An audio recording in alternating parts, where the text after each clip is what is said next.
Muy bien. Vamos a orar. Señor, te damos gracias en esta noche, Señor, porque nos permites reunirnos nuevamente en este espacio, Señor, para escuchar tu palabra, para ser edificados a través de ella, Señor. Te rogamos que sea tu espíritu ministrando a nuestro espíritu.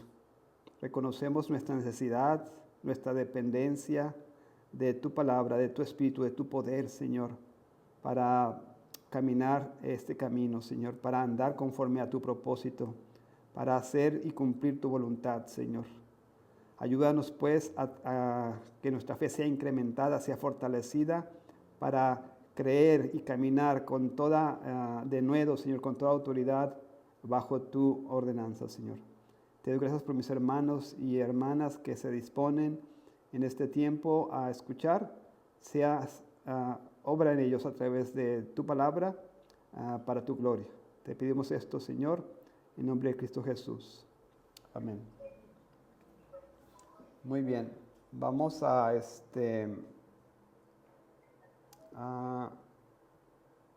ver aquí cómo le pongo mute a la mamachela. Estoy. Hola, hola. Te voy a poner mute ahorita. Ya se lo puse mute. Ok. Bien, vamos a comenzar. Estamos estudiando el Evangelio según San Lucas. La semana pasada estuvimos viendo la segunda sección del primer capítulo. Nomás como un recordatorio,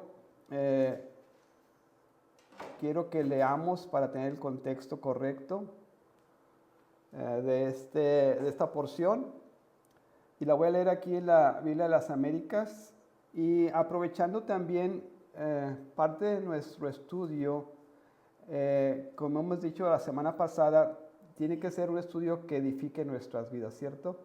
Tiene que ser un estudio que esté alimentando nuestra fe, que esté alimentando no solamente conocimiento de Dios, sino que nos haga reflexionar en cuanto al contenido y la enseñanza que estamos pues leyendo y estudiando. Quiero hacer un ejercicio de eso ahora, pero vamos a leer estos versículos. Dice, hubo en los días de Herodes, rey de Judea, cierto sacerdote llamado Zacarías, del grupo de Abías, que tenía por mujer una de las hijas de Aarón, que se llamaba Elizabeth. Ambos eran justos delante de Dios y se conducían intachablemente en todos los mandamientos y preceptos del Señor. Y no tenían hijos porque Elizabeth era estéril y ambos eran de edad avanzada. Pero aconteció que mientras Zacarías ejercía su ministerio sacerdotal delante de Dios según el orden indicado a su grupo, conforme a la costumbre del sacerdocio, fue escogido por sorteo para entrar al templo del Señor y quemar incienso. Y toda la multitud del pueblo estaba fuera orando a la hora de la ofrenda del incienso. Y se le apareció un ángel del Señor de pie a la derecha del altar del incienso. Al verlo, Zacarías se turbó y el temor se apoderó de él. Pero el ángel le dijo, no temas, Zacarías, porque tu petición ha sido oída y tu mujer Elizabeth te dará a luz un hijo, y lo llamarás Juan. Y tendrás gozo y alegría, y muchos se regocijarán por su nacimiento, porque él será grande delante del Señor. No beberá ni vino ni licor, y será lleno del Espíritu Santo aún desde el vientre de su madre. Y él hará volver a muchos de los hijos de Israel al Señor su Dios, e irá delante de él en el espíritu y poder de Elías, para hacer volver los corazones de los padres a los hijos, y a los desobedientes a la actitud de los justos, a fin de preparar para el Señor un pueblo bien dispuesto. Entonces Zacarías dijo al ángel, ¿cómo podré saber esto? Porque soy anciano y mi mujer es de edad avanzada.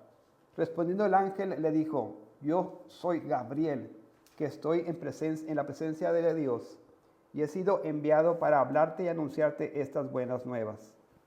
Y he aquí, tú quedarás mudo y no podrás hablar hasta el día en que todo esto acontezca, por cuanto no creísteis mis palabras, las cuales se cumplirán a su debido tiempo. Y el pueblo estaba esperando a Zacarías y se extrañaban de su tardanza en el templo. Pero cuando salió, no podría hablarles y se dieron cuenta de que había visto una visión en el templo. Y él les hablaba por señas y permanecía mudo. Y cuando se cumplieron los días de su servicio sacerdotal, regresó a su casa. Y después de estos días, Elizabeth, su mujer, concibió y se recluyó por 5 meses diciendo: así ha obrado el Señor conmigo en los días que se dignó mirarme para quitar mi afrenta entre los hombres. Eso es lo que leímos la semana pasada y explicamos así, pues, de forma superficial lo que aprendimos. Pero hoy quisiéramos algunas reflexiones. Yo tengo algunas ya escritas, pero aquí quiero marcar estas para que podamos hacerlo de forma grupal. Si leyéramos estos 2 versículos, ¿qué podríamos aprender de estos 2 versículos que están subrayados? Dice, lo voy a leer otra vez. Ambos eran justos delante de Dios y se conducían intachablemente en todos los mandamientos y preceptos del Señor. No tenían hijos porque Elizabeth era estéril y ambos eran de edad avanzada. Voy a pedirles que se pongan su cacheta de pensar, ¿verdad?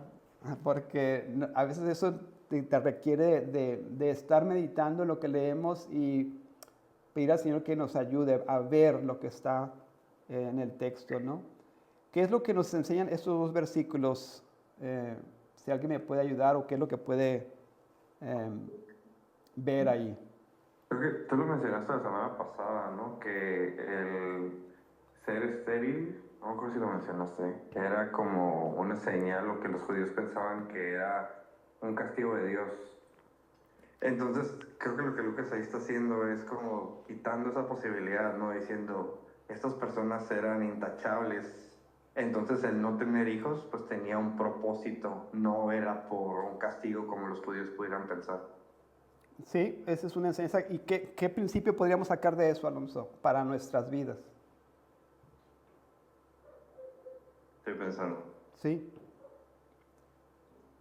Pues yo, Que, o sea, nuestras circunstancias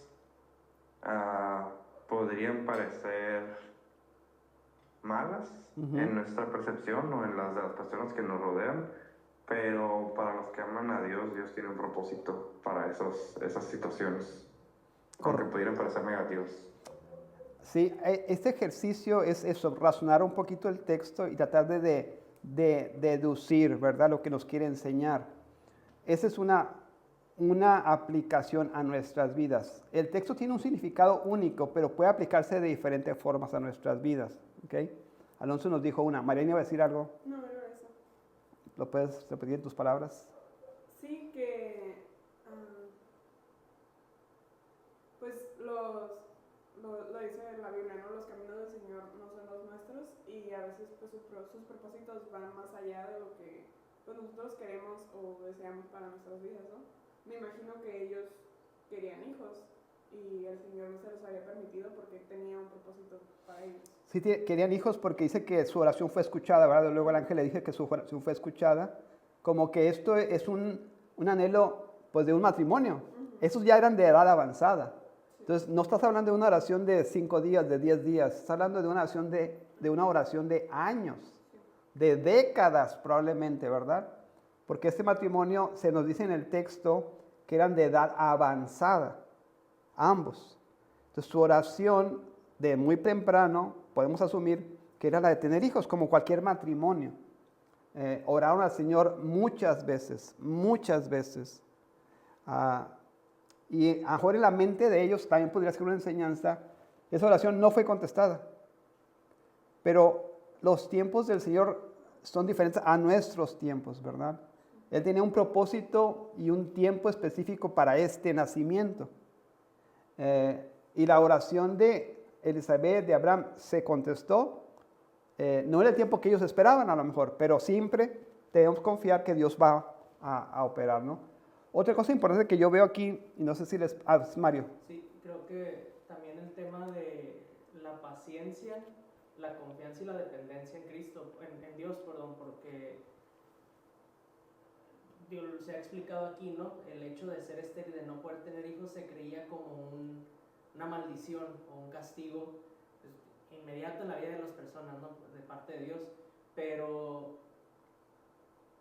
ahí también lo pone, ¿no? Que a pesar de esa situación, ellos día con día se vivían, Permanecían intachables y obedientes y con nada que reprenderles, ¿no? En esa cuestión, o sea, no porque, como lo han dicho, no porque las cosas que nosotros queremos no salen como nosotros queremos, nos tiene que hacer desconfiar o no creer en el camino que Dios va a ir pues, ayudándonos, ¿no? A mejorar, a hacerle más afrenta al pecado, porque usted nos lo ha dicho en muchas ocasiones, ¿no? O sea, puede que en mi vida yo no vea, a lo mejor no soy tan sensible, ¿no?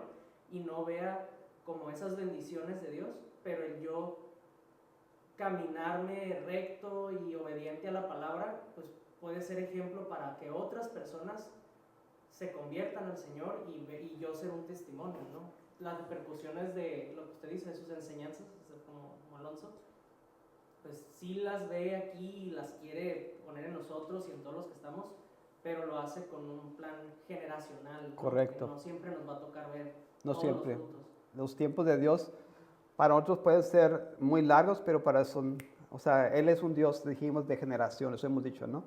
Entonces, si ven, ahí hay varias cosas que pudiéramos empezar a meditar y reflexionar en este par de textos. A eso me refería con el ejercicio de meditar y de tengo el texto, lo reviso, lo leo, lo vuelvo a leer, me doy un tiempo para reflexionar. Eso es lo que tenemos que hacer en nuestra lectura y en lecturas de tipo de estudio para poder permitir que el Señor esté ministrando a través de su palabra a nosotros.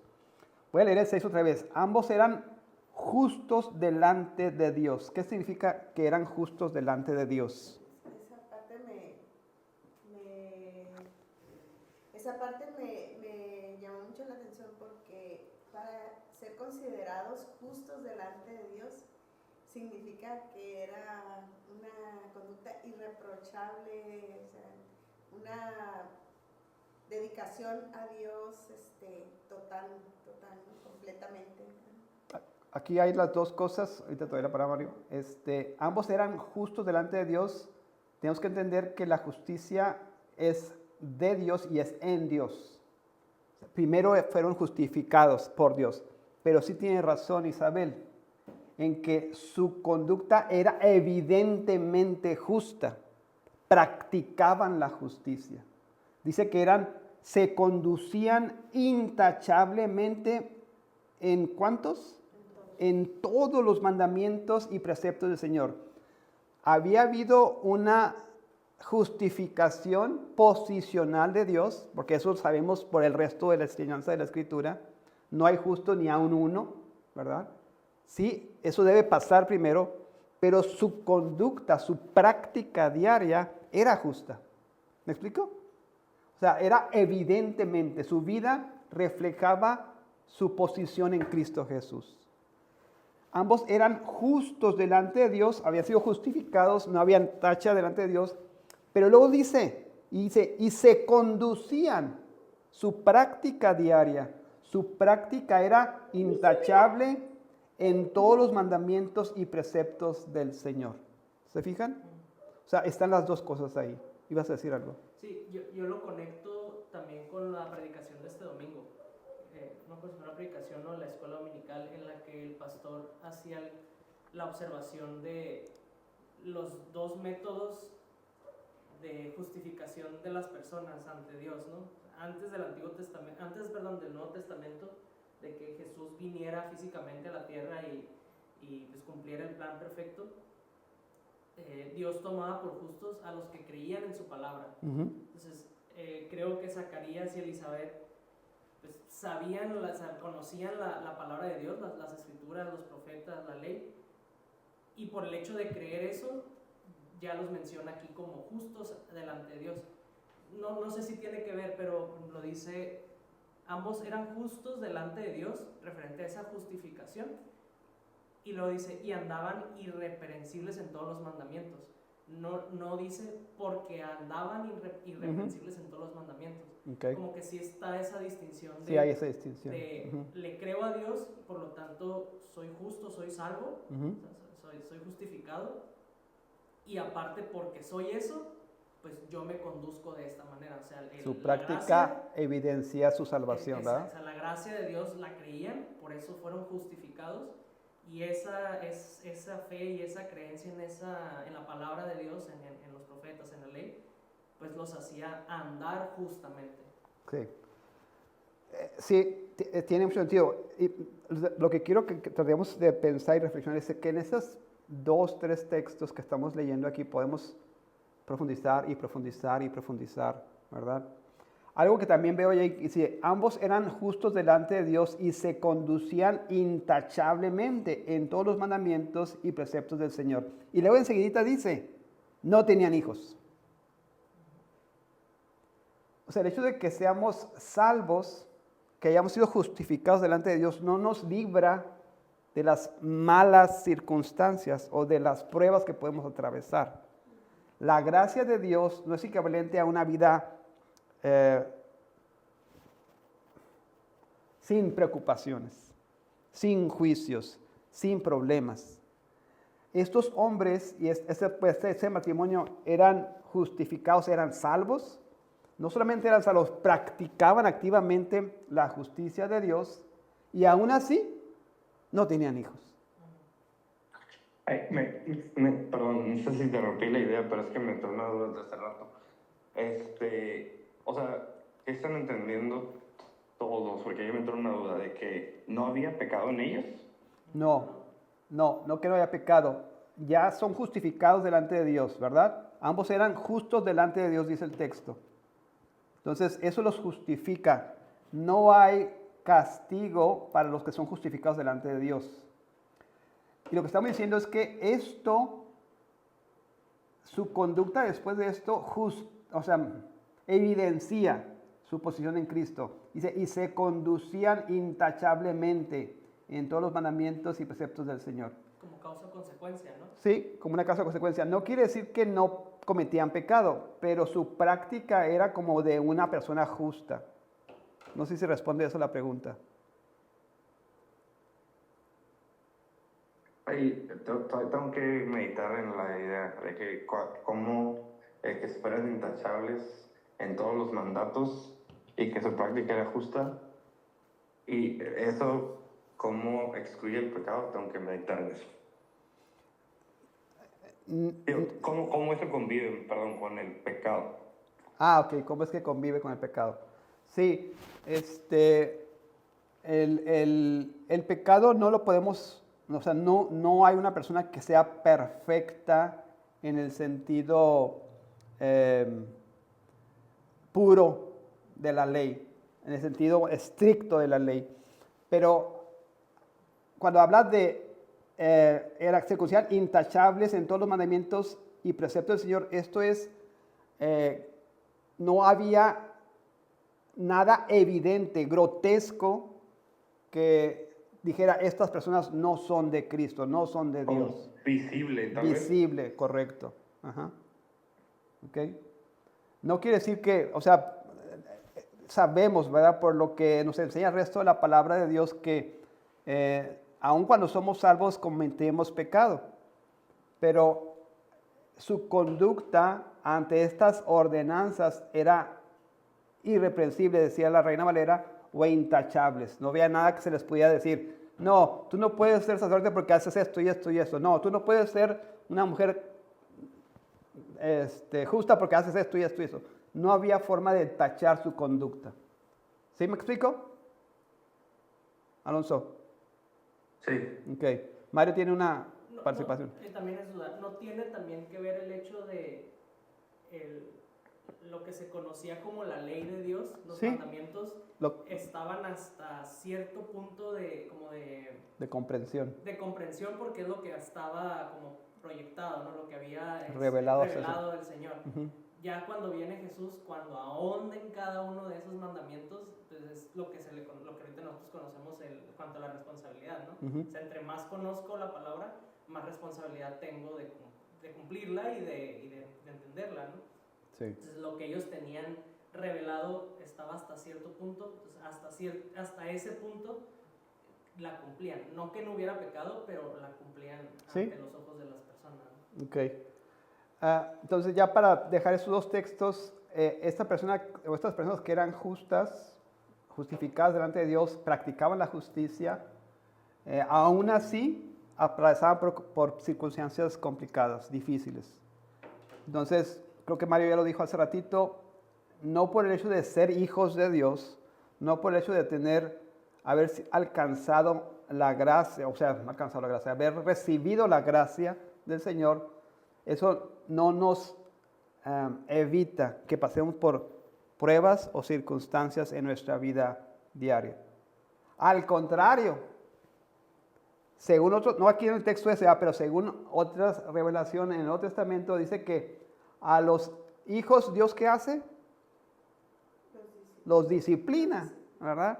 A los hijos, si no eres hijo, pues no te disciplina, pero si eres hijo, te va a disciplinar, porque quiere que crezcas, quieres que tu carácter sea moldeado, que tu perspectiva de la vida sea conforme a sus propósitos. Entonces, deberíamos esperar, no una vida libre de conflictos, más bien una vida, no quiero espantarlos, una vida bajo las circunstancias que Dios quiere que atravescamos, ¿no? Que está siendo moldeada. Que esté moldeada.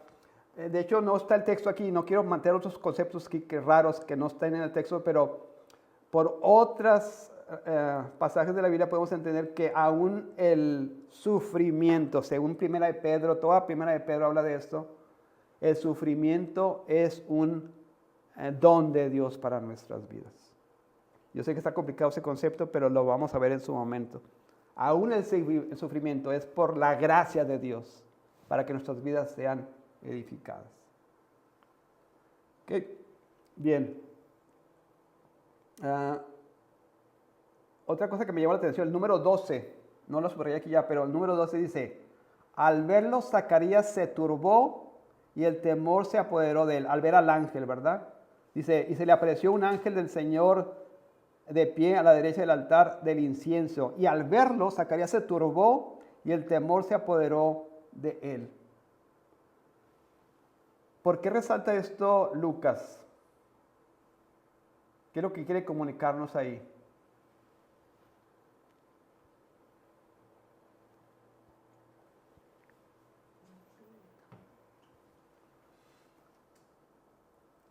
Algo pasó en el corazón de Zacarías. Él era, dijimos ya ahorita, justificado delante de Dios, practicaba la justicia, y al ver esta manifestación del cielo, de la santidad, no sé cómo llamarle, se turbó y el temor se apoderó de él. Marian quiere decir algo. Es que pues también la Biblia describe a los ángeles de que 6 alas y cabeza de no sé qué. O sea, pues también pudo haber sido eso. Digo, sí, nada más. No, es lo que tú dices, no me imaginé al ángel, pues, ya sabes. O sea, este es algo sobrenatural, ¿estamos de acuerdo? Es un acontecimiento sobrenatural. Habíamos dicho la semana pasada que había sido un silencio de 400 años en la revelación de Dios hacia Israel, y aquí está pasando algo sobrenatural.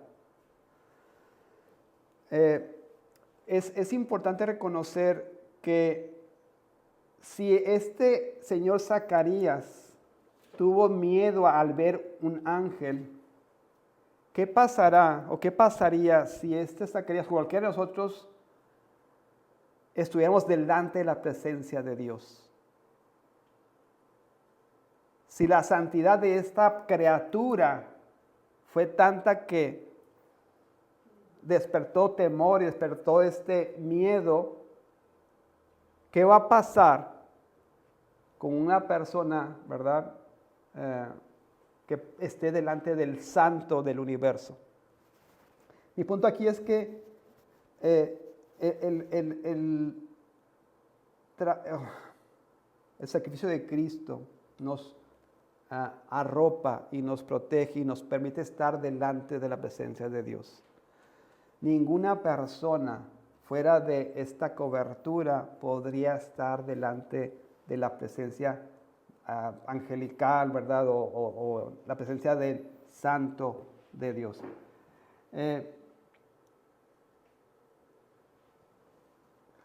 Bien, ¿algún comentario de eso? Algo rapidito, ¿verdad? Porque son varias cosas, no lo vamos a tener tiempo de revisar todo, pero dice 14. Fíjense lo que dice en el 14. Bueno, voy a leer parte del 15. Pero el ángel le dijo, del 13, perdón. Pero el ángel le dijo, no temas, Zacarías, porque tu petición ha sido oída y tu mujer Elizabeth te dará a luz un hijo y lo llamarás Juan. Hablamos de la oración muchos años y ahora se está cumpliendo esta oración. 14. Y tendrás gozo y alegría, y muchos se regocijarán por su nacimiento. Y luego dice el por qué va a tener este gozo y esta alegría. Fíjense lo que dice Lucas 14. Y tendrás gozo y alegría, y muchos se regocijarán por su nacimiento. Está hablando del nacimiento de Juan, ¿cierto? ¿Por qué? Porque él será grande delante del Señor. El motivo de alegría, el motivo de gozo, no es solamente el nacimiento físico de este bebé, que de hecho ya es algo de gozo, pero lo que el ángel está enfatizando es que van a recibir gozo y alegría porque este individuo, este Juan, va a ser grande delante del Señor. El ministerio de Juan y la gracia que va a recibir de Dios para este ministerio es lo que va a traer gozo a estos padres, es lo que va a traer alegría a estos padres. Ese es el motivo por el que resalta el ángel. Sabemos que el nacimiento físico trae bendición, pero ¿qué pasa con los hijos que no reciben gracias de Dios? ¿Qué pasa con sus hijos? En vez de traer paz, traen dificultad, traen problema. El motivo de gozo de Zacarías y de Elizabeth es que este hijo iba a estar dotado de la gracia de Dios. Iba a haber salvación en ese hijo. Mi punto aquí es que el ángel, más allá de las bendiciones físicas, está viendo la bendición espiritual que esto representa para Zacarías y para Elizabeth. Tú vas a ser feliz y vas a tener gozo porque este hijo va a recibir gracia de parte de Dios. Eso es lo que nos debe traer gozo y paz. O sea, la bendición más grande que nuestros hijos pueden recibir es que sean llenos de la gracia de Dios, sean salvos, pues, en otras palabras. Eso es lo que va a traer alegría y lo que va a traer gozo a nuestras vidas. Es lo que está resaltando al menos el ángel aquí, ¿no? No sé si lo ven o no lo ven. Y también se está volteando y apuntando todo hacia Dios, ¿no? Porque no le está diciendo, y tendrás gozo y alegría porque serás el padre y la madre del hijo que va a tener la bendición. O sea, todo lo está apuntando a Dios, ¿no? A que es en Él todo el gozo y la alegría. ¿Por qué va a ser grande este muchacho? Y será lleno del Espíritu Santo aún desde el vientre de su madre. Y hará volver a muchos de los hijos de Israel. ¿Cómo se mide la grandeza en este mundo? Glorificando a Dios. Según la Biblia, pero en los términos del mundo, ¿cómo se mide la grandeza? Pues por reconocimiento tenemos un concepto a veces equivocado, ¿verdad? Porque la grandeza, cuando hablamos de grandeza de las personas, la grandeza de los individuos, normalmente pensamos en grandeza porque, mira cuánto dinero tiene, mira cuánto ha estudiado, mira todas las propiedades que tiene, o no sé, la influencia que tiene, los contactos que tiene, etcétera, etcétera. En la mente de Lucas, en la mente de este ángel, ser grande significa servir a Dios. Ser grande en términos bíblicos significa servir a Dios. No hay nada, ninguna otra característica, ninguna otra cualidad. Una persona que es grande es aquella persona que sirve a Dios. Eso es lo que dice el ángel. Es lo que dice Lucas nos está tratando de enseñar.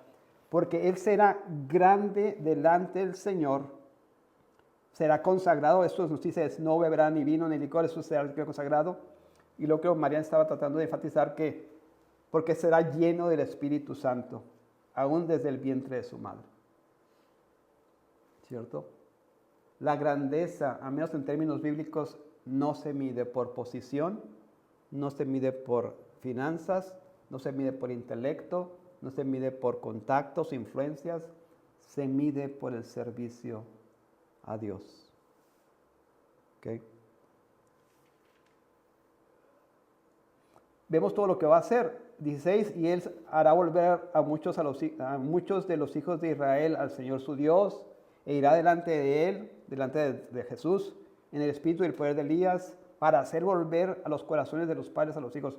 Esto es lo que hace grande a Juan. Su ministerio, su servicio a Dios, ¿verdad? Lo que hace a Juan grande delante de Dios. Y a los desobedientes a la actitud de los justos, a fin de preparar para el Señor un pueblo bien dispuesto.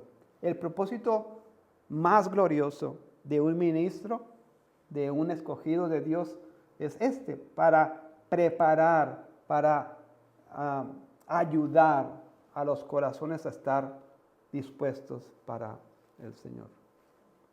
¿Se ve? ¿Sí lo ven? ¿O lo estoy inventando ahí? No quiero, porque a veces podemos inventar cosas, ¿verdad?, de los textos. Cuando dice de que y será lleno del Espíritu Santo desde el vientre de su madre, ¿de qué está hablando?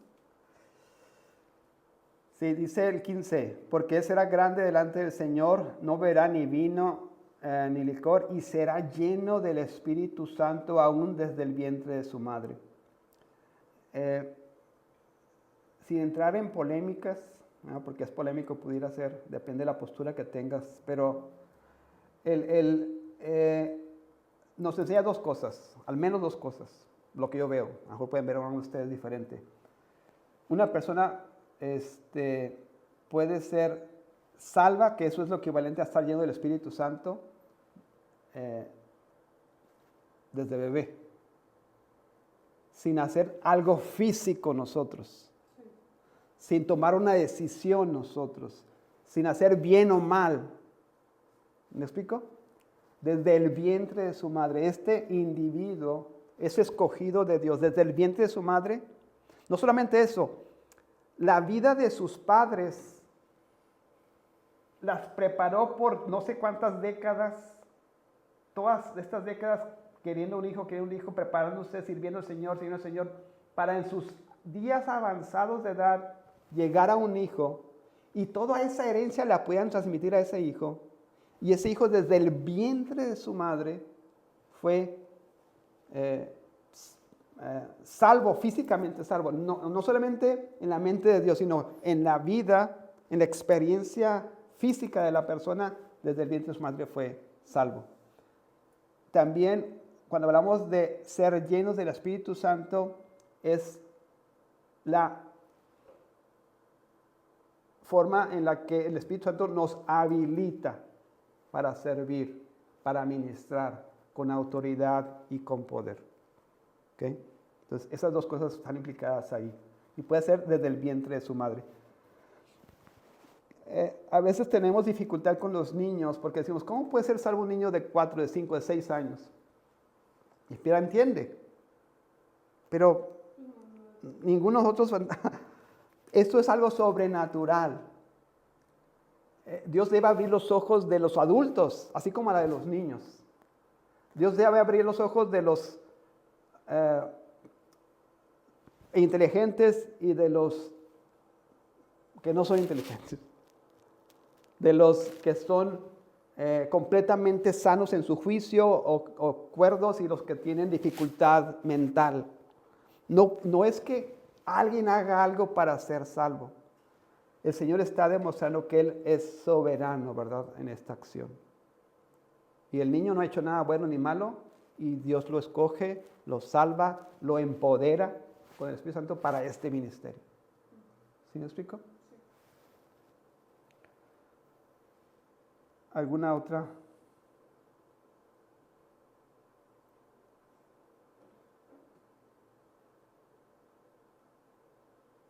Bueno, creo que son las que yo traía también para acá. Déjenme, le pongo aquí los que había puesto. Dios cumple sus promesas en un tiempo perfecto, ya lo habíamos dicho ahorita. La justicia delante de Dios es real y visible. Eso es lo que también hablamos un poquito. No solamente hablamos de una justicia intelectual, sí, yo soy justo delante de Dios. O sea, hablamos de una justicia que es practicada, como evidencia de que hemos sido justificados delante de Dios, ¿no? Lo que estamos diciendo ahí. La gracia no excluye el sufrimiento, lo vimos también. El temor delante de lo sagrado evidencia nuestra necesidad de un mediador, lo que decíamos de Cristo. Eso es importante, el versículo 18. No lo vimos aquí, dice. Entonces Zacarías dijo al ángel, ¿cómo podré saber esto? Porque yo soy anciano y mi mujer es de edad avanzada. Y creo que lo hablamos la semana pasada esto, ¿verdad? Dios no está limitado por nuestras limitaciones. O sea, Zacarías estaba viendo el poder de Dios a través de su poder, a través de sus recursos, a través de lo que él podía hacer.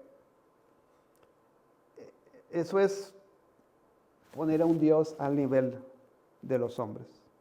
El poder de Dios es ilimitado, es infinito, ¿verdad? Nuestra incredulidad es alimentada cuando nos enfocamos en nuestras limitaciones físicas, intelectuales, financieras y dejamos de ver el poder ilimitado de Dios. No creemos a Dios. ¿Por qué? Porque estamos viendo las cosas a través de nuestra óptica, de nuestras fuerzas, de nuestras habilidades, de nuestras finanzas. Es imposible. Pero Dios es ilimitado. Dios es todopoderoso. Dios es todo sapiente. No limitemos a Dios por nuestra razón.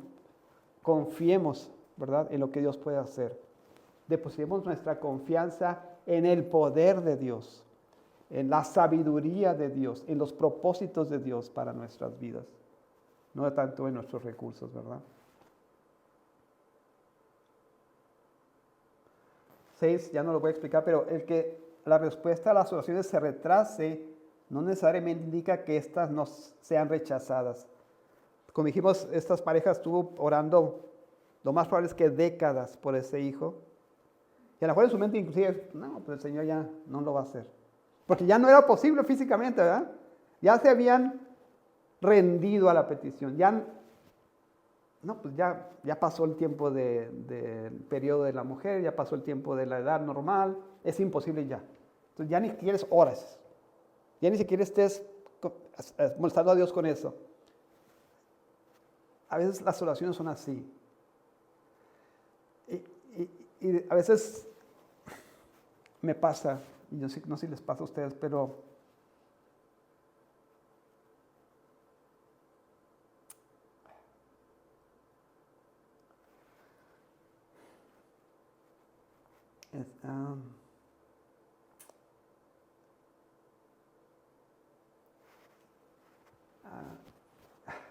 dejamos de orar por peticiones específicas porque creemos que Dios no nos escucha. Pero Dios escucha, más que tiene sus tiempos, ¿verdad?, para nuestras vidas. Estás orando por una persona que quieres que Dios la toque, que Dios salve. no dejes de orar, ¿verdad? No dejes de confiar en Dios, no dejes de estar buscando en oración a Dios, ¿verdad? Esto es importante para nuestras vidas. 7. Ningún hijo produce tanto gozo como el que recibe la gracia de Dios, lo dijimos hace rato. Y algo de la grandeza también dijimos, ¿verdad? Bien. Vamos a leer un poquito para avanzar, si no, vamos a quedar aquí. Del 26 en adelante. Vamos a ver el anuncio del nacimiento de Jesús. Ya estuvimos en la sección del anuncio del nacimiento de Juan. Ahora vamos a ver esta sección del anuncio del nacimiento de Jesús. ¿Alguna pregunta de los que están en línea? Perdón, que no va. ¿O estamos bien? Ya se me fueron. Voy a continuar entonces. Voy a leer y voy a pedir que para la siguiente semana ustedes me ayuden con reflexiones. ¿Ok? Yo sé que están ahí, pero tratemos de, antes de llegar a los comentarios, antes de llegar a los recursos que tenemos disponibles, meditar nosotros. ¿Ok? Dice, y al 6º mes, el ángel Gabriel fue enviado por Dios a una ciudad de Galilea llamada Nazaret. Lucas nombra la ciudad. Por otro contexto, sabemos que los judíos pensaban lo peor de Nazaret. ¿Puede salir algo bueno de Nazaret?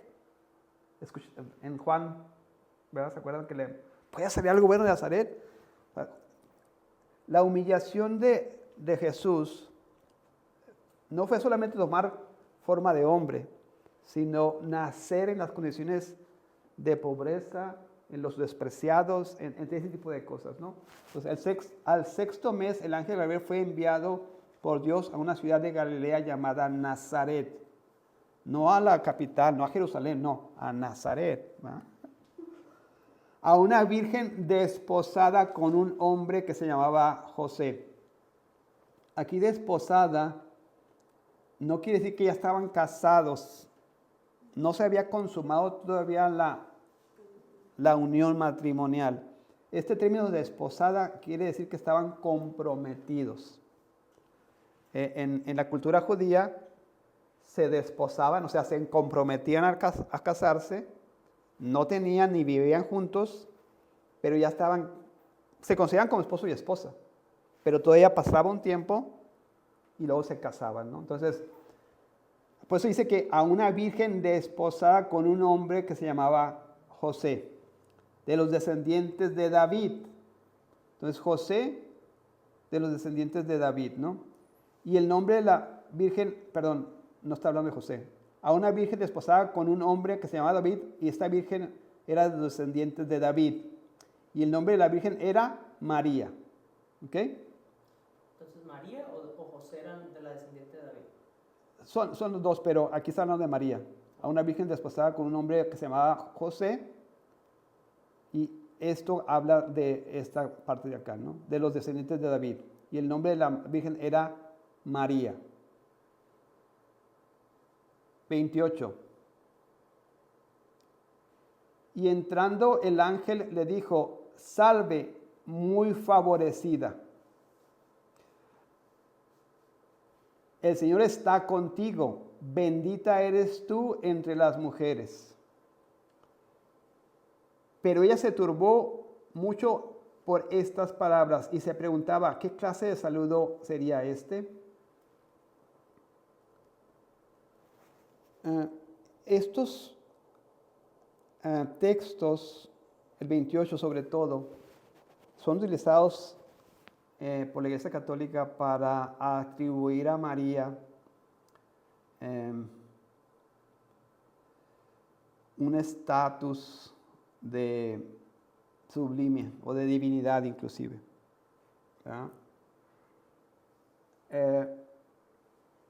Hay los dos extremos. Algunos al leer estas palabras ponen a María en un lugar distinto al resto de las personas. Dice, salve muy favorecida, el Señor está contigo, bendita eres tú entre las mujeres. Sabemos por el resto del contexto bíblico que la humanidad entera, ¿verdad? Todas las personas necesitan de un Salvador, de un mediador entre Dios y los hombres. María no era la excepción. Al mismo tiempo, María, como vimos en Zacarías y vimos en Elizabeth, era una mujer piadosa. No sé si me explico. María era humilde, era apartada, ¿verdad? Pura, estamos hablando de una virgen. Entonces, no es que no tuviera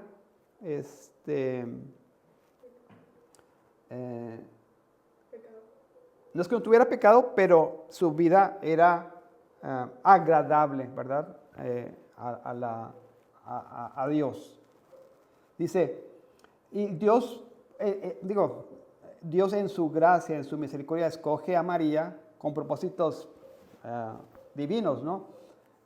Por esto que hablamos de que Jesús tenía que nacer en una situación, pues, de pobreza. María y José eran pobres, eran de una ciudad despreciada. Entonces, la humillación de Jesucristo fue hasta lo sumo, ¿no? 28. Y entrando el ángel le dijo, salve muy favorecida, el Señor está contigo, bendita eres tú entre las mujeres. Pero ella se turbó mucho por estas palabras y se preguntaba, ¿qué clase de saludo sería este? 30. Y el ángel le dijo, no temas María, porque has hallado gracia delante de Dios. Y aquí concebirás en tu seno y darás a luz un hijo y le pondrás por nombre Jesús. 32. Este será grande y será llamado Hijo del Altísimo. Será grande igual que Juan, ¿verdad? En ese sentido de que será un ministro de Dios, va a hacer las cosas que Dios quiere, que va a cumplir la voluntad de Dios. Este será grande y será llamado Hijo del Altísimo. Juan será llamado profeta del Altísimo después, pero este es el Hijo del Altísimo, ¿verdad? Y el Señor Dios le dará el trono de su padre David y reinará sobre la casa de Jacob para siempre, y su reino no tendrá fin. Ese es el Jesús prometido, es el Mesías prometido, es el Rey prometido. Será grande y será llamado Hijo del Altísimo. Lucas desde aquí está empezando a decir que Jesús es Dios, ¿verdad? Porque lo hace igual que el Padre, lo hace Hijo del Altísimo, Hijo de Dios. Entonces, Jesucristo es de la misma esencia que su Padre, Hijo del Altísimo. Y lo dice, y será el Señor Dios, y el Señor Dios le dará el trono de su padre David. Y reinará sobre la casa de Jacob. Esta casa de Jacob es Israel para siempre. Entonces, el trono de Jesucristo es un trono legítimo de la edad, porque viene de la herencia de David. Pero este trono, o este reino, será para siempre y su reino no tendrá fin. A diferencia de los reinos que tenemos ahora, o de los gobiernos que tenemos ahora, aún los más grandes, ¿verdad? Cuando hablamos, por ejemplo, de la historia de los romanos, o de los griegos, o de los españoles, o todos esos imperios de la historia, cada uno de esos imperios estuvo en un tiempo y se terminó. Pasó de más a menos y se terminó. Este reino tiene la característica de que será para siempre y que no tendrá fin. ¿Okay? Nosotros nos preocupamos mucho por los gobiernos, el gobierno de Estados Unidos o las grandes potencias mundiales actuales. Pero aún Estados Unidos aún Rusia, no sé quién más, si China, no sé quién más sea poderoso, pero estos reinos se van a terminar. Y tenemos que estar conscientes de eso también, porque esos reinos son temporales. Estados Unidos es temporal, Rusia es temporal, China es temporal. No van a subsistir, van a ser de más inevitablemente a menos. El único reino que permanece para siempre es este reino de Dios. El único reino al que es, vamos a decirlo de una manera diferente, el único reino que merece que le sirvamos es este reino que permanece para siempre. Si nos enfocamos en servir a los reinos de este mundo, vamos a terminar y vamos a morir con esos reinos. Si nos enfocamos en vivir y servir al reino de Dios, vamos a estar y vivir pues para siempre, ¿no?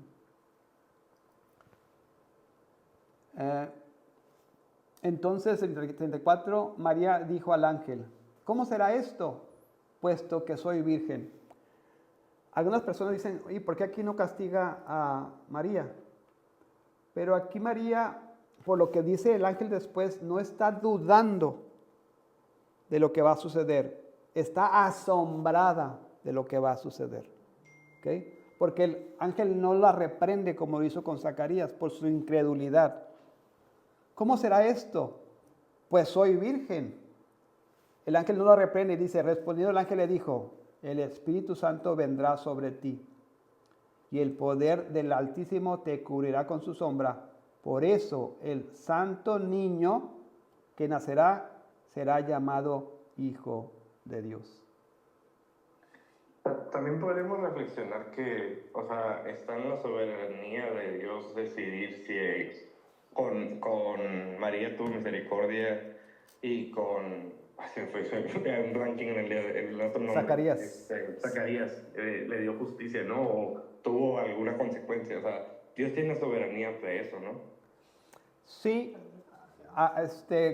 sí entiendo lo que quieres decir. La única cosa que el texto nos dice, o sea, nos deja deducir no lo contrario, sino son dos posturas que una es reprimida y la otra no es reprimida. Entonces debemos entender que el asombro de María no es por incredulidad, es por cómo es que eso va a suceder. Se está preguntando el cómo va a suceder, no que no se puede que suceda, sino cómo es que va a suceder. No sé si me explico. Sí. ¿Okay? Entiendo lo que dices, aunque el texto no habla de como que fue malo esta pregunta de la Virgen, ¿no? El 35, y con eso vamos a terminar, es una forma muy breve de redactar un misterio pues muy complicado de comprender. Lo voy a leer otra vez. Respondiendo el ángel le dijo, el Espíritu Santo vendrá sobre ti. Esta es una obra del Espíritu Santo. Este es el poder creativo del Espíritu Santo. No tengamos en mente y cuidado con lo que pensemos aquí de cosas raras, ¿no? De cómo es que María está embarazada. Estamos hablando de algo muy santo aquí. Estamos hablando de algo muy delicado. Nuestra mente debe ser cuidadosa al no imaginar cosas que no pueden haber pasado. ¿Okay? El Espíritu Santo vendrá sobre ti. Este es el poder creativo del Espíritu Santo. Y el poder del Altísimo te cubrirá con su sombra. Entonces está obrando el Espíritu Santo. Está ahí el Padre, ¿verdad? Esto es parte de la obra redentora. La obra de la Trinidad en este momento para la concepción de Jesucristo. Por esta razón, ¿verdad? El niño es santo y será llamado Hijo de Dios. No me pregunten cómo sucedió, no me pregunten ese misterio, pues no tenemos más información más que lo que está aquí. Es una obra del Espíritu Santo esta concepción milagrosa, sobrenatural de María. 36, vamos a leer hasta 38 y lo vamos a detener. Y aquí tu parienta Elizabeth en su vejez también ha concebido un hijo, y este es el 6º mes para ella, la que llamaban estéril. ¿Qué dice el 37? Porque ninguna cosa será imposible para Dios. ¿Cómo dice la Reina Valera? 37. Porque no hay nada imposible para Dios. Con eso quiero dejarlos. 37. Porque ninguna cosa será imposible para Dios. No importa qué majestuosa, no importa qué tan grande, no importa qué tan imposible a nuestra perspectiva pueda ser, ninguna cosa es imposible para Dios. Es lo que dice el texto, ¿no? Y debemos descansar en esto, en nuestras vidas. Debemos descansar en esta comprensión de la soberanía de Dios, de la omnipotencia de Dios, de la omnisciencia de Dios. Nada es imposible para Dios. Entonces María dijo: he aquí la sierva del Señor, hágase conmigo conforme a tu palabra. Y el ángel se fue de su presencia. Ese 38 está muy de pasadita, pero no sé si pueden imaginar el peligro que corría María por lo que estaba pasando. María estaba desposada, era una virgen y estaba desposada con José. Para la cultura judía, un embarazo fuera del matrimonio, fornicación, era considerado un pecado castigado por lapidación. María, en su actitud de humildad, en su actitud de creerle a Dios, no solamente acepta la palabra de Dios, sino las consecuencias que ésta pueda traer para su vida. Entonces María dijo: he aquí la sierva del Señor, hágase conmigo conforme a tu palabra. ¿Era peligroso? Sí. Vamos a ver, ya no ahorita, pero a lo mejor la siguiente semana, cómo José en su mente pensó dejarla. Hasta que se le apareció el ángel: oye, no, esto que está pasando es de Dios. Porque José dijo: canijo, ¿cómo que estás embarazada? José sabía que no era de él. ¿Cómo que estás embarazada, María? ¿Qué pasó? ¿Y María qué va a decir? No, pues el Espíritu Santo. No, María iba a enfrentar los problemas de esto que estaba pasando. No solamente con José, con la cultura en general. Podía ser juzgada, ¿verdad? Apedreada. Entonces, esto es grande en María. Entonces María dijo: he aquí la sierva del Señor, hágase conmigo conforme a tu palabra. Y el ángel se fue de su presencia. Vamos a dejar hasta aquí. Quiero que vuelvan a leer estos textos, ¿verdad? Del 26 hasta el 38 y podamos reflexionar en ellos. A lo mejor traer 1 o 2 principios para nuestras vidas de estos textos. ¿Ok? ¿Alguna pregunta, algún comentario?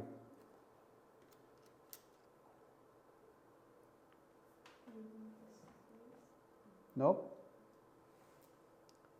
Bien. Vamos a orar entonces.